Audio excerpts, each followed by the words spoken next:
Isang mapagpalang araw at makabuluhang bagong buwan ngayong taon ng 2024. Ang ebanghelyo natin ngayon ay ayon kay San Lucas, Kapitulo 4, versikulo 16 hanggang 30. Rejection. Rejection ang palaging ginaganti natin sa Panginoong Diyos sa tuwing gumagawa tayo ng mga bagay na hindi kalugod-lugod sa kanyang paningin, mga bagay na taliwas sa kanyang mga utos. Pero never naman tayong sinukuan ng Diyos, manap ay ibinigay niya sa atin ang kanyang nag-iisang anak upang tubusin tayo sa ating mga kasalanan. At sa ebanghelyo ngayon, itinuturo sa atin na si Jesus ang katuparan at katunayan ng pagmamahal ng Panginoong Diyos sa buong sangkatauhan.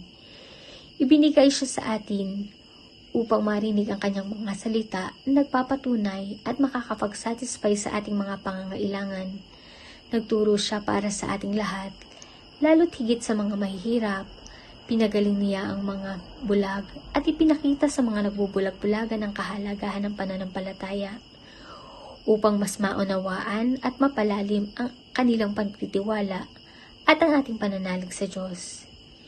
Ibinigay sa atin si Jesus hindi para tayo ay pangaralan, kundi upang makita natin kung ano ang tama, upang mapagaling ang mga sugat, upang mapalakas ang mga nanghihina, at upang mabigyan tuon hindi lamang ang ating pisikal na katayuan, kundi higit ang ating spiritual na kalagayan.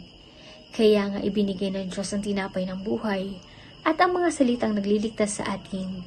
Kaya sana gawin natin ang tama at yun ay ang ipahayag din natin ang salita ng Diyos dahil ito ang magliligtas sa atin. At kung sakaling tayo ay ma-reject, huwag nating kalimutan na sa tuwing nire-reject nila tayo ay hindi tayo ang nawawalan kundi sila.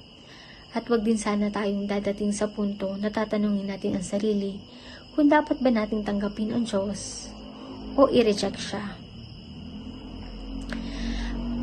For you to be more updated sa ating gospel reflection, please do subscribe to our YouTube channel, faithbook.ph.